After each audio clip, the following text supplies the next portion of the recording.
Good morning, good afternoon and good evening, or whatever time of day you're listening to this. Welcome back to Dad Tales Podcast. I am Leon, father to Ava who is 7 and Noah who is 5. And my name's Andie and I'm a dad to 3 girls, Ellie who's 21, Lex who's 15 and Andie who's 8. So together we're going to take a light-hearted look at parenting from a dad's point of view. We hope you enjoy. Leon, happy Dad Tales Day. Happy Dad Tales Day, my friend. How are you? I'm very well, thank you. Very good. Yourself? Yeah, good. You're looking well. Good, yeah. I feel good. You're looking slim and trim. I haven't got that far. I'm massive and biggest I've ever been, but yeah, quite. I'll take that. Nice compliment. I just like to rhyme my words. Oh, nice. It's like that, is it? So, not genuine that you paid me a compliment, it was just you wanted to make words rhyme. Rhyme in time. Okay. Anyway, welcome. Have you had a good week? I've had a steady week, yeah. I've had, not really been up too much, to be fair. Half-term week? Yeah, I had first week off with kids. Didn't really do much. Then last week I was back to work, but Amy's been off all week with the kids, so... What about yourself? Ducks and trucks? Stop rhyming. Might be my new thing. Just spitting lyrics. Please don't. Alright. Yeah, same. Not really done a massive amount. Just... Have you heard this new concept, this getting out and walking? No, go on. Walk? What is it? So there's nothing else that you can do at the moment Right. in this world, in this crazy, crazy world we're living in. So apparently it's like the new thing to just go out and walk. Oh, See things and, nice. pass things. Yeah. Speaking of going out and seeing things, just recently we've had every season going in one day. Have you seen those days? We've had snow, rain, wind, sun. It's been weird. We've had this a couple of times this week, haven't we? It's been a bit weird. Yeah, typical British weather. I find it's middle of April and we're getting snow still. Unbelievable. Yeah, snow, I wish it would just go. Pack it in. Pack it in. Right, let's move it on. Leon, we've got our guest on this week. I've been so excited for this. So have I. It's a good one. It's a good one. I believe we've had really good guests, but we've not had anybody that's been on Telebox. We haven't, no. This is the first person we've had that's been on the big screen. Proper telly as well. Oh yeah, like we said last week. Not your normal Channel 100 and Summer. He's on the Big Four. BBC Two. Yeah. So we've got our interview coming up. It is with Rob Fawcett from Raw Homes. He is going to talk to us a little bit about DIY and upcycling and things like that. But I want to ask you first, what's your DIY skills like? We know that we're not great. Do you think you're getting better? I'm definitely getting better. My problem is I think I'm better than I actually am. So I'll go, yeah, I can do that, no worries, get there, and I have so many different troubles. I'll get it finished, but after sticking my fingers together, can't see anymore because I've got glue in my eyes. I do get the job done, but I think it's going to be quicker and easier than it is. It takes me 3 times longer than it should be. What's yours like? Pretty much the same. I think part of my problem is when I want to do something, I don't have the tools to do it. And I think that is a key thing with DIY. You've got to have proper tools, not just something that you're using as a makeshift. If you need a hammer to give it a good whammer. I think, again, part of my problem is that if I need help, I don't really know what I need help in. And because I don't know the process from start to finish. I know I want something at the start and I want it to look like this at the end. It very rarely does. And then obviously, like I've spoken before about my dishwasher, I needed parts for my dishwasher. Never done this before, never plumbed anything like that in before. I'd ordered some pipes online, some waste pipes. They was about 67 times too big, so that didn't work. I needed some clips and some slips, and that just didn't work. So I went to the shop, but I don't even know what things are called. I just know what I need. So I need a stopper for my pipe that's made of copper. That's my last one now. I was saying, the fact you're laughing about it is terrible. That's definitely my last one. But yeah, and that's what I find really hard, is that going to the shop and asking for a part that I don't know really if it even exists. I just know that it needs to do this job. Yeah, I need the flingamajigger that goes in the thingamajigger and it stops the water squirting out of the hole. That's pretty much the basis of how things work. You must have been stood behind me in the shop when I was in there, because there was pretty much exactly what I said. And I had to go back about 3 times because what I'd got first time, bless the lady, she just gave me what she thought, and then I had to go back and say, no, it's not this, it's this. When I was doing my bathroom and I saw that lady and asked for a foot piece of pipe. She's like, it won't be a foot, it'll be some inch. And I was like, yeah, half inch I'll do. I didn't know what I was talking about.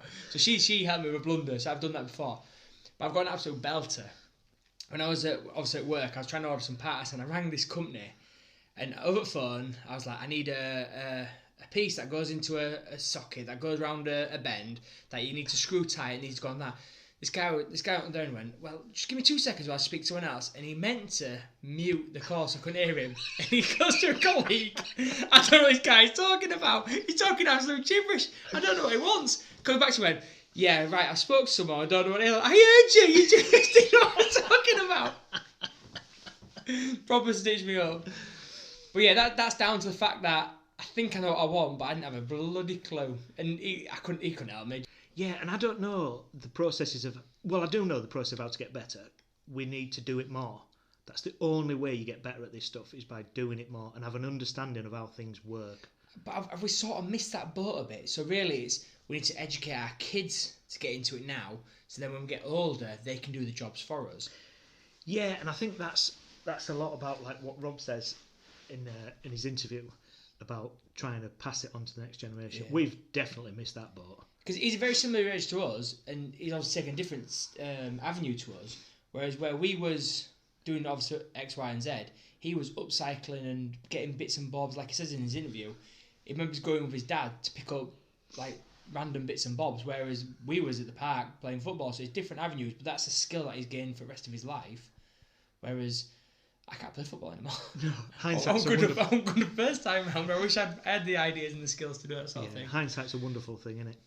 Yeah, it is. But speaking of Rob's interview, let's get it on. Let's do it. Here it is. Leon, press the button. Boop. Boop. Boop. It's like a countdown button. Boop. It's an engage button. Right, so this is our special guest that we've got on this week. This is Rob Fawcett of Raw Homes. And he's, what do you call yourself, Rob? Interior designer? Is that what your title is? Yeah, in a nutshell, yeah.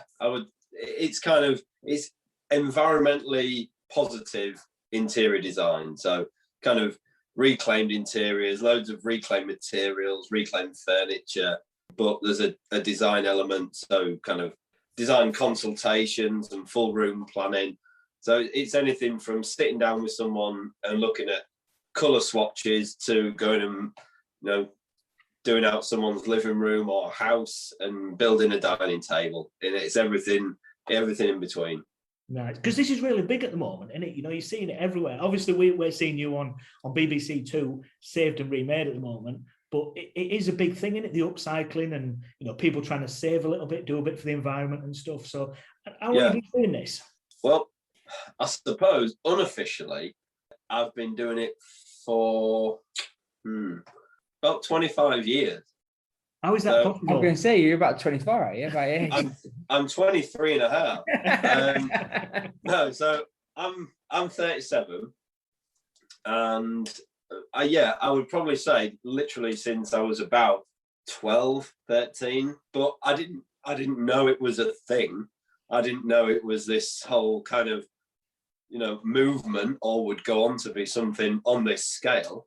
I've just always enjoyed messing about with stuff. And, one of my earliest memories, which I was asked in an interview the other day about one of the earliest things of upcycling, was using an old washing machine, some parts from an old washing machine, and dragging my dad down to English Street in Hull to go to the caravan surplus shop, which, most of the teenagers and that are all, they're in the room playing computer games. I'm like down the caravan surplus shop with my dad, getting little porthole windows and all sorts, so we could make a submarine bedroom door.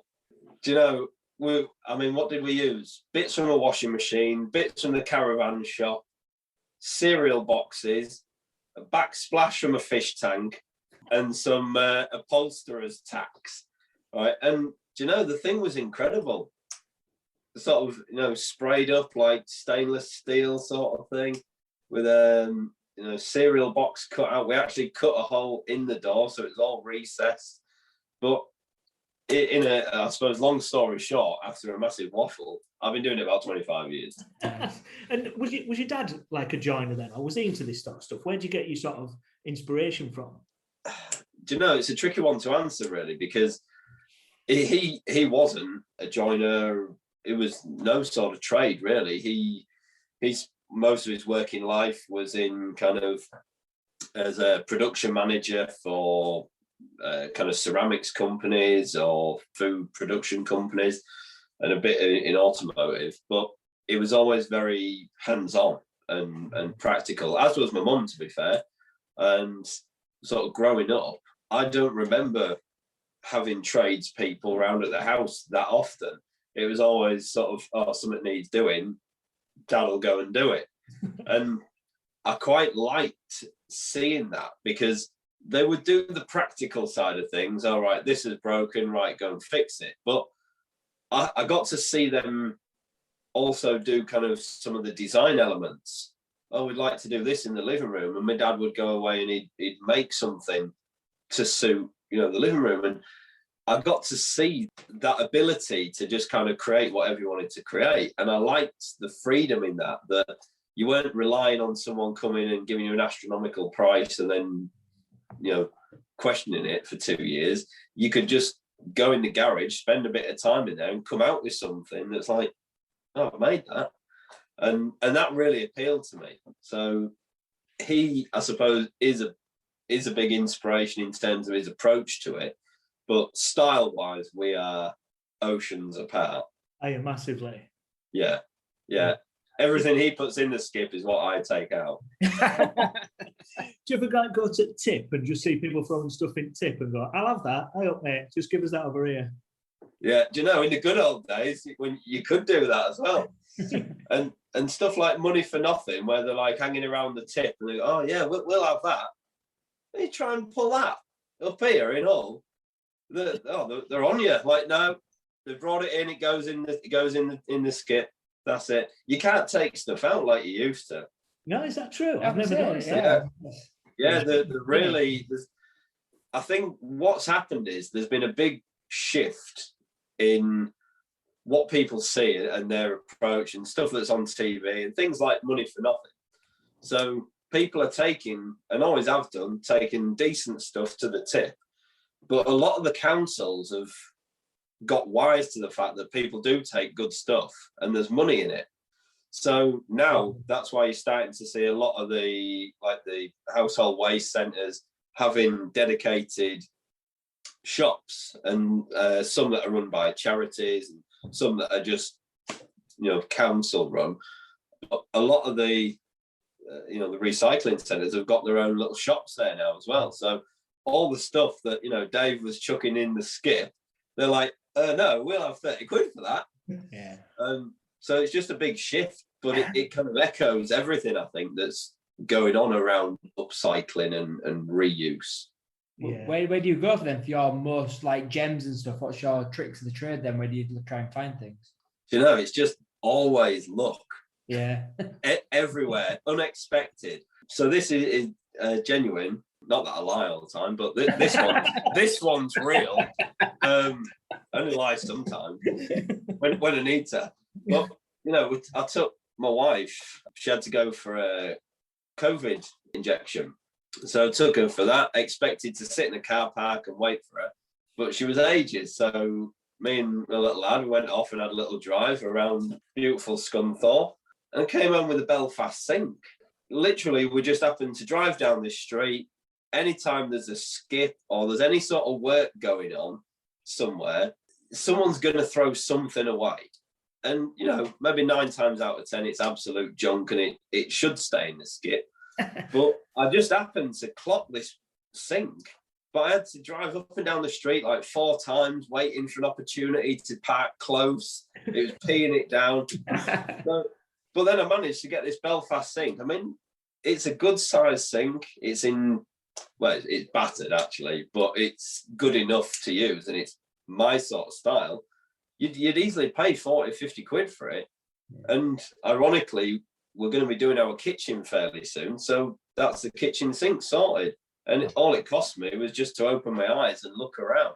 And it's amazing what you spot down little alleyways or in skips or on someone's drive with a sign saying, free to good home.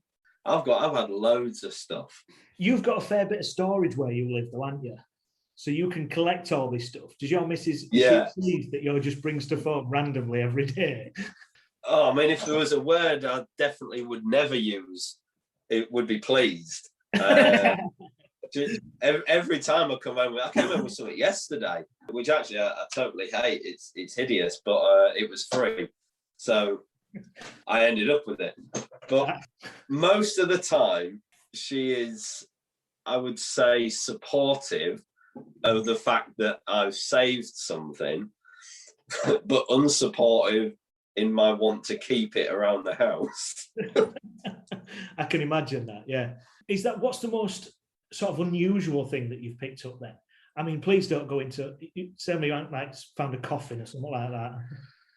Unusual, I don't know, because loads of random things, but there's two that spring to mind.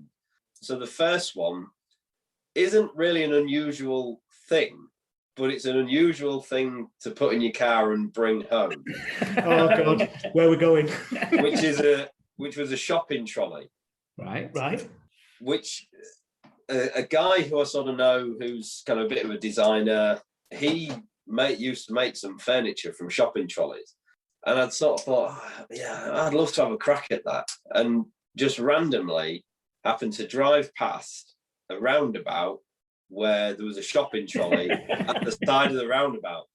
The problem is, my wife, whose car we were in, she only had an old Ford car, KA, whatever you want to call it, two doors. It was tiny, and we drove home most of the way like that because we just had this huge shopping trolley rammed in the back. And the worst thing is, I got it home. Like a lot of my projects, I was sort of like, oh yeah, that'd be cool, do something with that. I must have had it 7 years in my garage, never did anything with it, and then ended up taking it to weigh it in. Do you know, I was worried where that story was going to go, was that you said you was going to get your missus out, ask her to walk home while you drove this trolley home. Or worse, you turned it over and back at trolley. Yeah.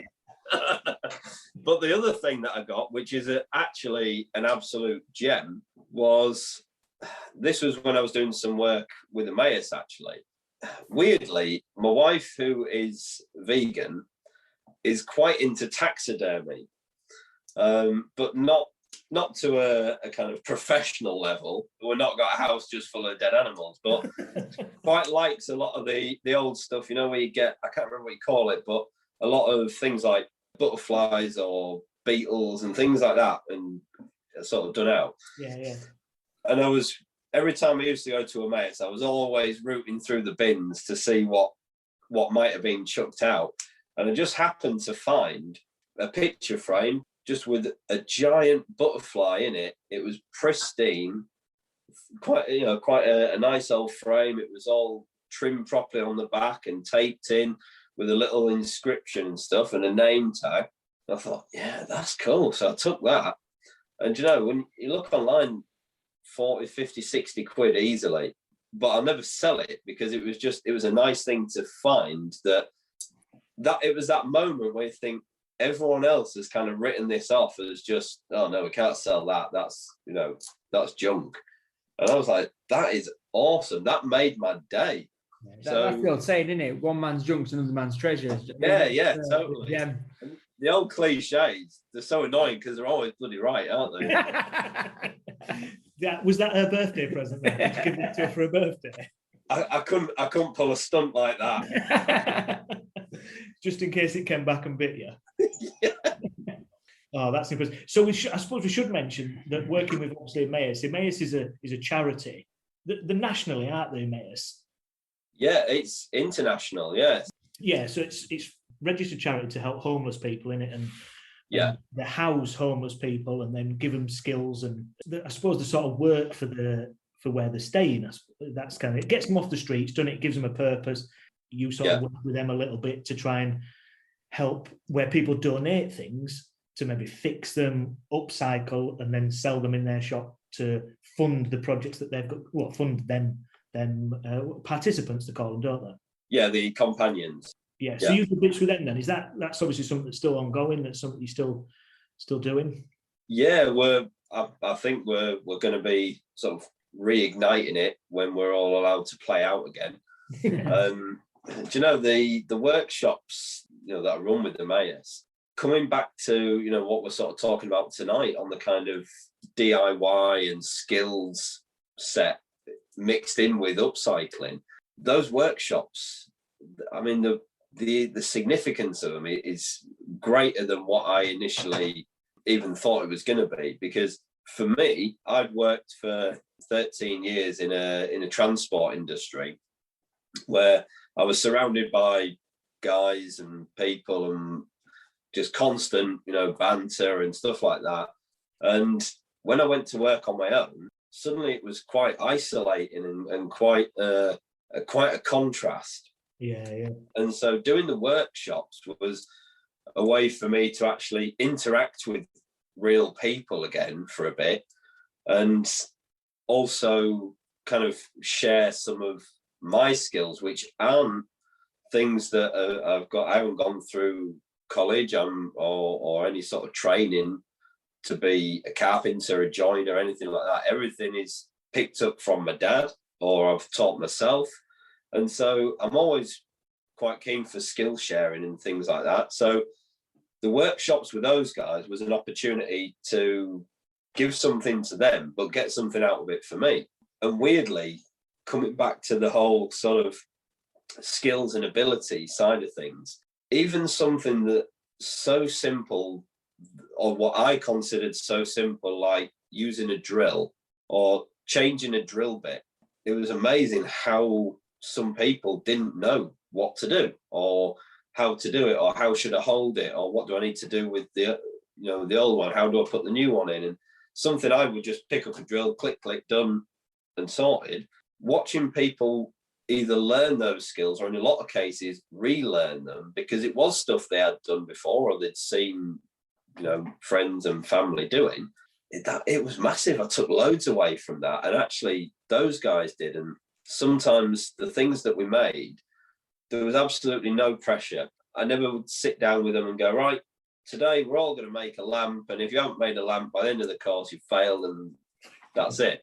It was always, right, today we're going to try and make some lamps. If we get some lamps made, winner. If we don't, well, we've only lost a day. And it was very much just to encourage some creative thinking and let them know from the off that there's no pressure here. You don't have to produce anything. But if they did produce stuff that then was pat tested by their guys in-house and could then be sold on, the reward that you could see people got from having made something that we found in the bin, we've put a few bits in it, we put a light bulb and some cable in, and they've just sold it for 20 quid. Suddenly, you could see the cogs were going as to, well, hang on a minute, we'd all written that off, but now we've just sold it. And a few of them actually went on to do it on a regular basis. And lamps is one of the easiest kind of things to transform in a lot of ways. So they were a hit. But furniture, painting, all stuff like that, if it's done right, and by doing the workshops, you can give that bit of guidance, they were just flying with it. And the upcycling side of their business just went, crazy. Yeah, I think as well, it's not just them hard skills you're teaching them, it's the soft skills that are probably more important, isn't it? It's the engaging with people, talking to them, and like I say, learning to maybe even negotiate sales and things. How much do I put on this as a price? How much, talking to customers. That's something that potentially, if they've been in a sort of a downward spiral for a number of years, that it's difficult to then get back into that, isn't it? So it's not just them skills of, picking up a drill and a hammer and all that other bits.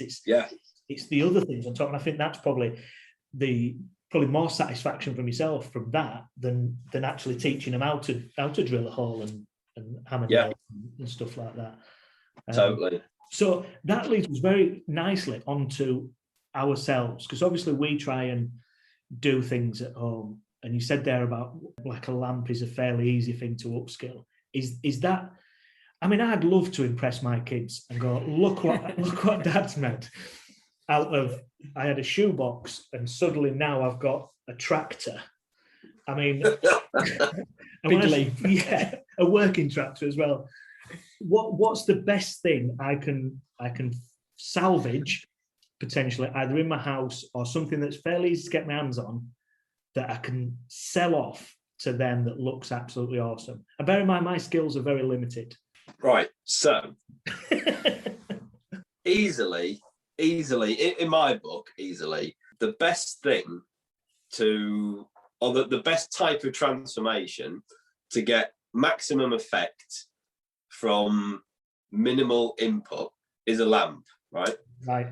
If you sort of really dig deep, there's probably some kind of psychological elements to that, in like how we feel about seeing light and how it makes us feel in certain rooms and stuff. But it's like, if you imagine you sat down in your living room to watch a film, you don't really have the big light on. You would set the atmosphere for it. So lights are always quite a good go-to them, because there's so many things now, like really cool bulbs, stuff that can be done remote control, different types of switches. It's all generally pretty straightforward stuff. And the reason I say it's straightforward is that you can find something that you want to turn into a lamp. So a chair, right? A wooden chair. Right. But let's say, for argument's sake, you've got a wooden chair that doesn't really do a great deal. And maybe part of it's broken or it's a bit creaky. It don't fit. You could actually find ways to drill the body of the chair, to run cables in certain places. Where am I going with this? Right. At the back of the chair, you could even fit a light bulb hanging from the back of the chair inside it. I know people are not gonna see this, but I'm gonna show you with a chair that I've got. Here's what I made earlier moment. I'm not bothered about other people. We want to impress the kids. Right. This is actually about a 120-year-old chair, and the woodworm will vouch for that, right? But this chair, we don't really sit on it too much because it's totally rickety and kind of, it's had its time, but it looks awesome. So we just kind of have it in the corner, and we usually put a few bits on it. Sometimes we'll have a plant on it, something like that. But at the back here, maybe more so with a sort of like a curved back chair, but you could actually drill the frame so you could drop a light bulb down so it just sits at the back. What you can do with that is switch it from a hidden switch under the chair or something like that. And all these switches and these little gadgets, they're all real accessible. And for the most part, you have 3 wires. So you've got your positive, your negative, and your earth wire. 3 wires, I think, is, for most people, 3 wires is easy enough to follow. Especially now we've got things like YouTube, where you can go on there, you can get a bit of guidance as to, all right, well, which colour would be positive, what would be negative. There's so much help out there that you can just do it. But you can buy pre-wired light sets as well. As an example, right, if I dropped a bulb into there and I bought a lamp that was already pre-made, so I don't have to worry about wiring up at the bulb end. If you take the plug off the other end, I'll come back, take the plug off, the wires are already there. They already show you where they're going. So use your phone, take a picture, then undo it, take the wires out. You can then feed the wires wherever you need to feed them. You can take the plug and put them back in, look at your phone. Oh yeah, the blue one goes there, the brown one goes there. And if it's got an earth wire in, oh yeah, earth goes there. So you put them in.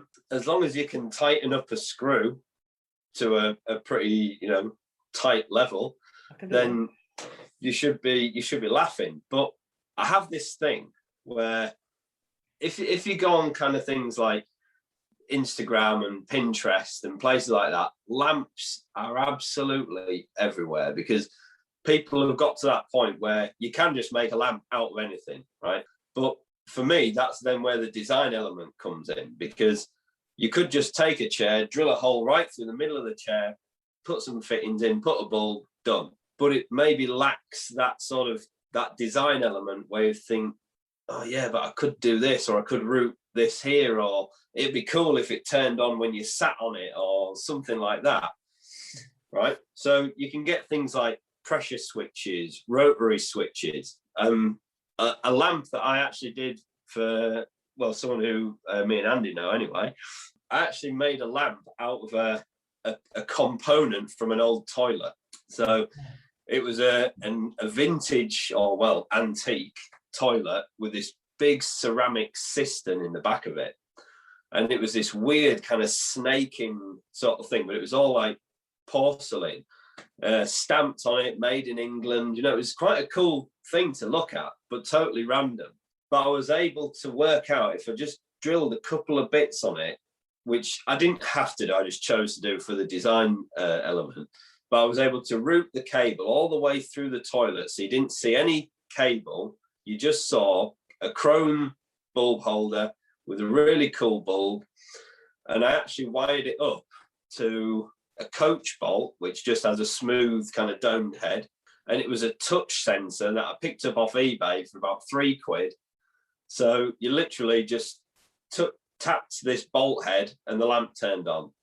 Then you tapped it again and it turned off. And it was really simple, but so effective, because you could then put in the corner of this room something that you would have had no other use for, but suddenly it had a use now. It was decorative and it was a lamp. And lamps are a bit of an easy go-to, but I think they're one of the things that carry the most impact for day-to-day stuff. So if your kids have got something that maybe it's a toy they've loved growing up, but they don't really want to get rid. This could be straight out of the TV show now, couldn't it? If your kids have got something they love, they can't bear to part with. No, we've all got stuff. Yeah, we've all got stuff that's actually quite sentimental to us, but we don't really know what to do with it or whatever. And kids particularly have, I think, a lot of things that they love, but as kids, grow up, their changes are quite severe, at regular intervals, aren't they? What they like when they're 3 is so different to what they like when they're 5.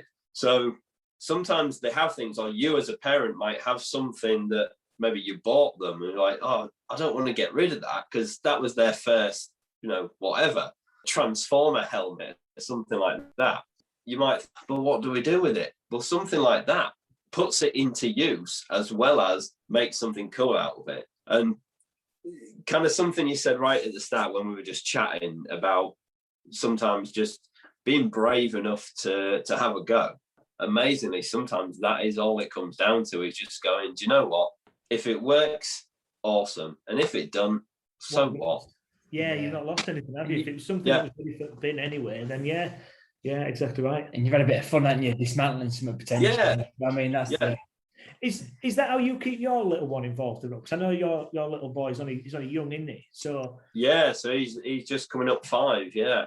How do you sort of engage him in the stuff that you do? Obviously, like you said, you got a little bit of inspiration from your dad and that. So how are you making sure that, certainly, because we live in a throwaway nature as well, don't we now? Yeah. Something's broke, let's throw it away. How are you kind of sort of teaching him, I suppose, on how to keep things, respect things, and obviously if it's past its use by date, how can we maybe use it in a different way? Yeah. Do you know what? It's not an easy thing to do, because I think in a lot of respects, and certainly generationally, there's things that come into play. So like in our household, we're very big on what goes in the recycling, what other things can we recycle, and we actually sort of talk about that just as a normal conversation. Yeah. And if he goes to put something in the bin, we'll say, well, hang on a minute, which bin does that need to go in? And it's just constantly keeping that sort of train of thought going. But then equally, it could go to a relative's house and they'll just be like, just put it in the bin bag over there. And so it's hard to keep that going because you get mixed messages sometimes. But we just sort of talk about it, and he sees me doing this a lot. So he kind of knows that if something's broken, like, I love this. As a dad, I totally love this as well. If he breaks something, the first thing he does is asks if I can fix it. I actually get really quite sort of, not choked up, but it's quite a proud moment. And I think because I am quite practical, and I suppose I'm that way minded, that I don't like to throw something away. And if something is broken, it's almost like a challenge, like, right, come on, I'll fix you. So it's nice, but it's nice that he recognises that. And, you know, my wife will say, oh, we'll take it to Dad, see if he can fix it. And so that's great, because I remember that when I was growing up, it certainly wasn't the way things are now with, oh, that's broken, well, chuck it in the bin, we'll pick you another one up at the weekend. It was, well, you've lost it now, haven't you? Well, you'll not be playing with that tonight. And, you know, it was almost like, even if it had been done by accident, there was like a punishment factor, I think, sometimes growing up. It was like, if you broke something, it wasn't just replaced straight away. And I like the fact that we're trying to give a bit of what my parents gave to me to him. So I guess as a tip, I would just say it's talking about it and talking about it regular. We have little books on, you know, plastic waste in the sea. And I think crucially, it's just not making it bloody boring for them, because they'll switch off just like that. And I mean, we're the same sometimes, aren't we? Yeah, it's been part of the sort of self-conscious, isn't it? That it's just the norm that you do think, you know, it's always norm that your plastics go in your recycling, you know, to some, you know, if you can get it ingrained in people, then you don't necessarily need to keep reinforcing it, do you? It's just part of life. And like, you know, your parents have passed that on to you, you've passed it on to your son, hopefully in time he'll pass it on to his kids as well. And we'll save this planet one day at a time. Yeah, well, that's all it takes. Robert, this has been absolutely fantastic. I really do appreciate your time, and I know you've been really busy. Where can everybody catch you? You on social medias and stuff? Yeah, I'm on all the hot places. I'm even freshly onto TikTok, but that's a whole other thing. I'm not established, but no, Facebook, Instagram, Twitter, unless people are slating me, and then I don't go on Twitter. But yeah, all the main places, and the best thing to access all of those is if you go to the website, which is all the W's, raw-home.co.uk. There's links there to all the different social media platforms, and people can follow the kind of crazy bits and bobs that I'm up to, I guess. And obviously at the moment you're on BBC Two, Saved and Remade, so people can catch you on there as well. Yeah, absolutely. It is on for the next 3 weeks, so pretty much until the end of April. And I should be knocking around in about 11 or so episodes. And some of those I will actually do some work, but others I'll just look like I'm doing some. Yeah, we've seen some episodes, and me and Leon are big fans already. I'm so impressed. Cheers, guys. Thanks. I feel fairly inspired as well. It's always nice to talk to somebody that obviously has a passion about what you do.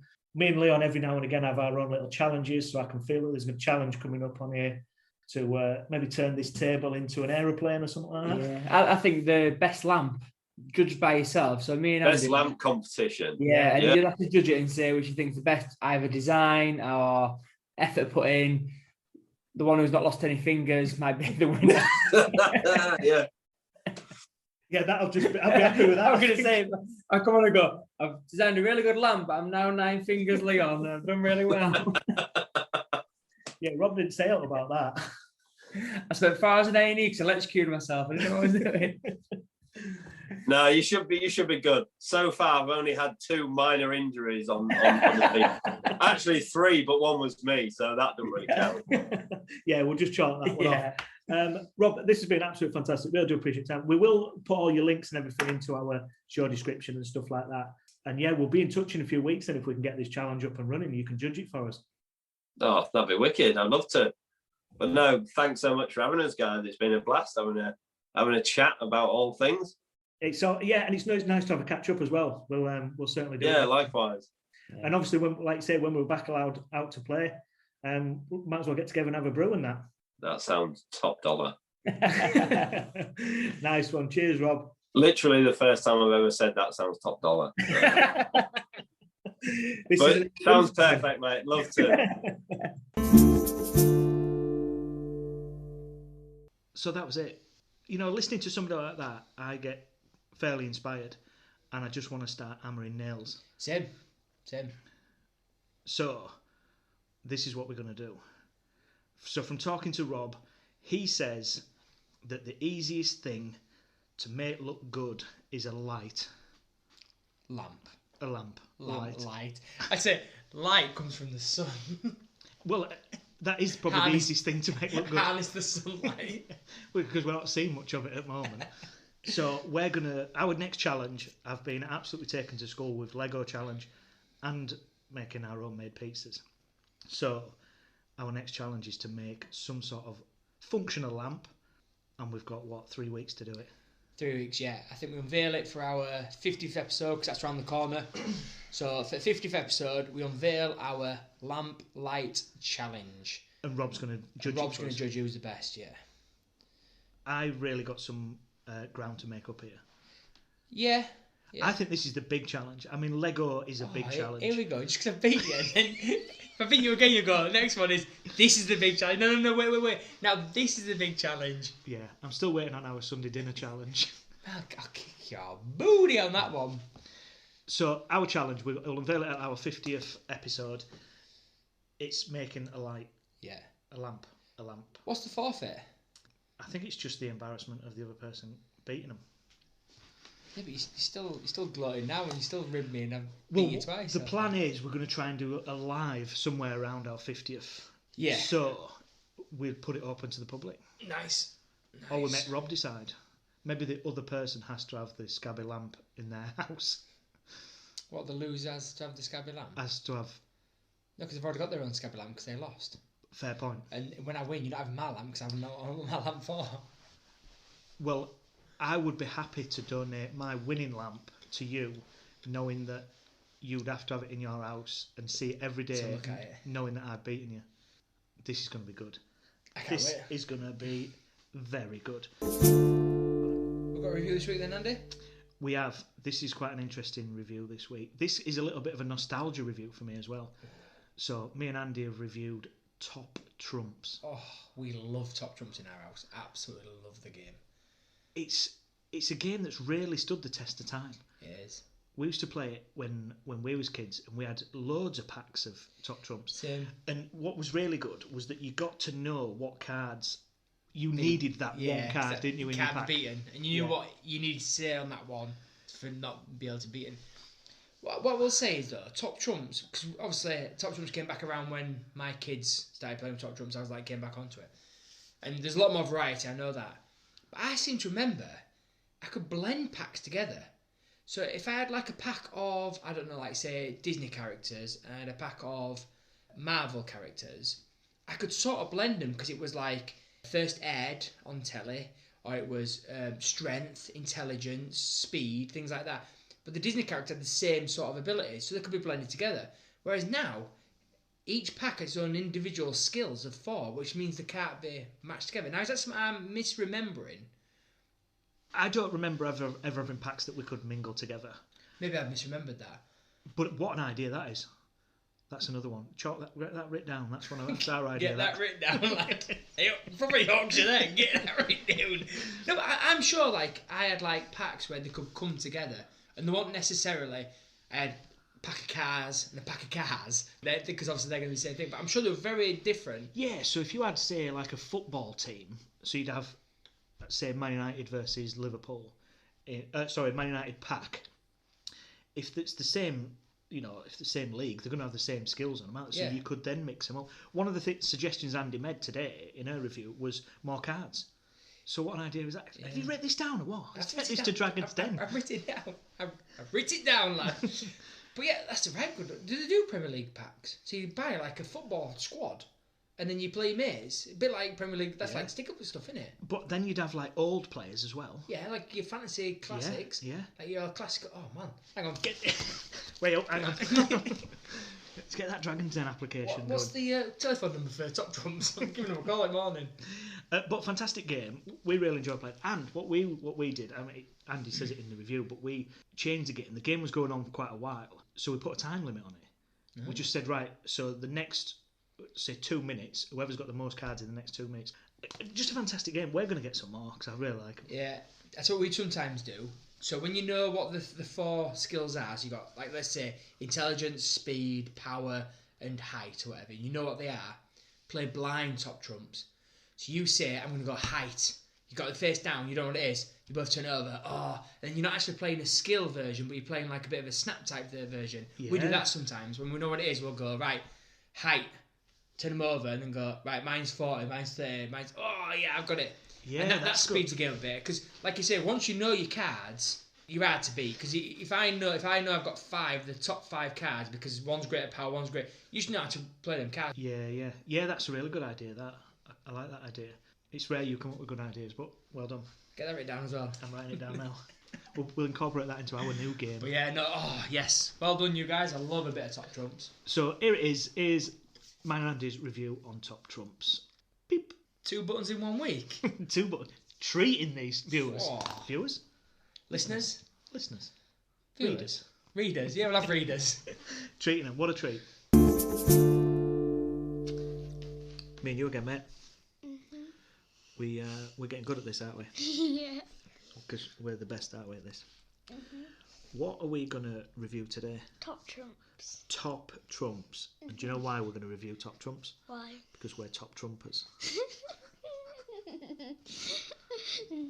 I mean the game, not in general. Although you are a top trumper. So, what is top trumps? Tell me what top trumps is. It's a game where you've got to get whoever gets the most cards win. Yep. And how do you get cards off other people? If your number is bigger. And on each card it has different sort of subjects, don't they? So, we've got 2 sets of cards here. We've been playing Minecraft. Got Minecraft cards. So they have different subjects, don't they? What's mine? Only fools and horses. Yeah. Right. So the easiest way to describe this is to have a little quick game, innit? Right. So there's 3 cards for you, 3 cards for me. So you can only use the top card, the one that's on top. Do you want to go first? 0.9 blocks tall. 4 blocks tall. So mine's higher. I win. I get that card. So my next character is Zombie Pigman. And I've got an Ecolonton there. Oh yeah, an equal blah blah blah blah. Yeah. Good one. Right, so I'm gonna go health 20. 24. Oh, so you win that one. Rating 47. Rating 65. Gimme. You have 2 cards. Attack 17. Attack 6. Ah, that's mine. I'm gonna go 0.9 blocks tall. Give me. Oh, you win. Well, I can't put this to... You've only got 2 cards left. So that's how the game works, innit? Yeah. We've done that one. So that's Minecraft. What do you like about Top Trumps? It's a funny game. It's a good game, innit? And I think the thing is as well, because we've got Minecraft and Only Fools and Horses, there's loads of different varieties of games that you can get in there. At Mum's house we have Shopkins. You have a Shopkins one? Oh, right, that's cool. Are you the king of trumps? Yeah. And what game would you like? What sort of subject would you like? A food one. A food one? That would be good, wouldn't it? What do you think the categories on food one would be? It would be like taste, overall rating throughout the world, maybe time to cook. popularity. Popularity, yeah, good one.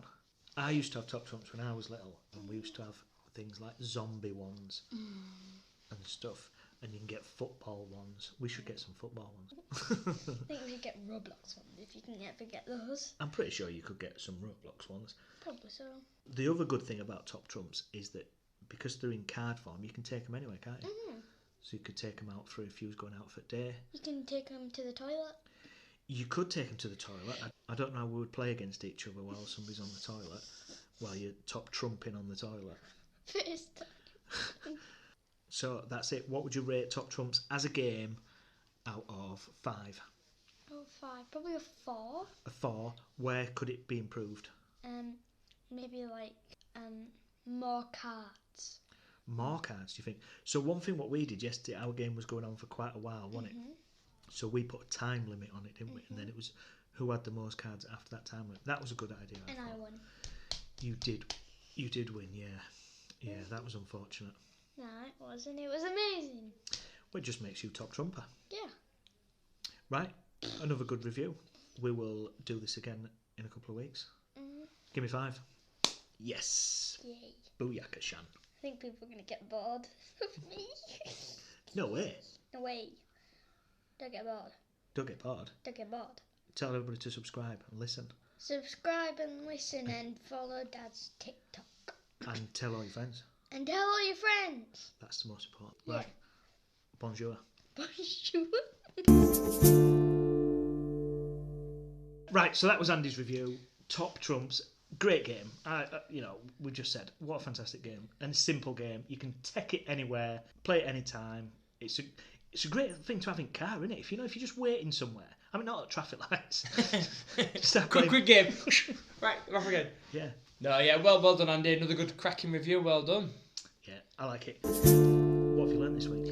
I have learnt a very, very valuable lesson this week. Oh, this is intriguing. And to the point where I was so mad with myself that the boy was like, "Don't worry, Dad. It's all right. Don't worry," because it obviously affected him. But he was like, "Oh, it's okay. Don't worry." And I was like, "I know, but I'm so mad with myself that I've let it happen." So I forgot he had football today, and to the point where it was like 2 hours after, my sister rang and said, "How was Noah's football?" And Eve came running through and went, "We forgot Noah's football." I was like, "Oh no!" I remember because it's just started back. Obviously, I remembered last night. I said to the wife, I said, "What time is it?" Just so I don't forget, because obviously we hadn't done it for months. One of those things. But I got up and got my head into, because I have certain things I want to get done, like on my weekend. So on a Sunday, it's strip the beds, remake the beds, just that sort of jobs. But I like to get up, get it done, it's out of the way, and I don't have to worry about it. Do you know, it's one of those things where I don't like to leave it till like mid-afternoon or whatever, because then if I get sidetracked with something else, I might forget to do it. Leon, what you need to remember is people think that you're rock and roll. Yeah. You spend your weekends stripping and making beds. Hey, it's got to be done. It's got to be done. Just to clarify, you don't live in a bed and breakfast, do you? No, but like I've got my certain jobs that I've got to do, and when I've got it in my head, I just want to get them done and get them out of the way as quick as I can. And I was in the middle of doing all them jobs, and I just completely forgot. And I was so, do you know, like he said, it's alright, it doesn't matter. And he won't bother, didn't miss out. But honestly, it nearly brought me in two. I was like, oh, I've let him down massively. Like, honestly, it nearly crippled me today. I was like, oh man, I was fuming with myself. So that's my lesson I've learned, and what I'm going to do to combat that is I put it in my phone. I've set an alarm and a reminder. So now before, no matter what I'm doing, and now it gives me enough time to get him in his football kit and get us down to the park. You've probably been a bit harsh on yourself. We have lost routine massively. And I mean, your priorities obviously make sure your bed's made. The thing is, like, it wasn't just making beds, because I had my mind on making the pizza dough and all. Do you know what I mean? I had loads of things on my head that I was like, right, I want to get it done. So when I got up, I was like, bang, I was in mode to get it done. Because I wanted to get, like, the kids have read, ready for school tomorrow. They've done like bits of homework. So I had in my head, these are things I need to get done, and I just completely bypassed the football until after. We've all done it. Not thinking it's just one of those things where I was like, oh, of all the things I could have forgot, I'd rather have forgot, I don't know, to make your beds. Yeah. No, it's not worth it. Wife would absolutely damn me. That's your job for the weekend. Yeah. What have you learned this week? What have you done? I've learnt this week. So you've lost dad points. I've gained dad points this week. I love gaining dad points. So I've realised this weekend that I am the king of den building. Oh. And do you know what? I love building dens. Like, Andy's come and said, I've tried building a den in my bedroom, but it keeps falling down. Can you come and help me? Damn right I can. Went up, built, it's just a massive den. And then we had to take that down last night for it to go to bed. We then rebuilt it bigger and better today. And I must have spent about 2 hours in it. Yeah, that's my thing. We have den rules. There's no trumping in the den. What? So the point of dens, it goes with trump. There's a secret knock to get in the den. Oh, nice. I just love it. And I've realised once I'm making it, I just want it to get bigger and bigger. I need bigger space. So, when you build the den, do you let them build the den with you? Or do you take over? I'll be honest, I think I'll pretty much take over. Yeah, I'm same. But they're the architect. I'm just the builder of it. So they'll say, look, I want this bit like hanging over there. Yeah. I want this bit there. And so, yeah, and then I build to their specifications, really. Yeah, I think we've got another challenge coming here. Den building challenge. Because I would say I'm the king of den building. Oof. Behave. No, I want to build dens with you anyway. No, Eve will though. Eve will tell that. Yeah, I'm the king of den building. We've got like this kit where you like, it's like got tubes and things like that helps you like structure. That's not proper den proper building. architect stuff. Oh mate, it's class. Stick chairs around everything so you can go bigger. Because obviously what it builds is like you can build igloos, rockets off it and things like that. But if you put them and then put chairs with it, your normal and the bed and stuff like, oh man, some proper stuff involved. And man, there's tunnels and everything, mate. Tunnels to get into it. Yeah, but you've got tunnels that I can only just squeeze through because the size of me, but the kids straight through it, running through it. Yeah. But yeah, do yours have tunnels? Yeah, it's got like a little passageway to get in. Yeah, we've got no structure like you have. We're not getting on, dens.com. It's not dens.com. To get I don't even know what it is. The kit we've got. It's got like tubes. It's got like plastic tubes. It's got like little balls that you push in. You can have angles and all sorts. You can like do apexes. You can do squares. You can do boxes. We're using things within the room. We use the bed. It's in the room, by the way. Blankets, pegs. Yeah, pegs. Oh, pegs. You can't beat a peg. Blankets and pegs.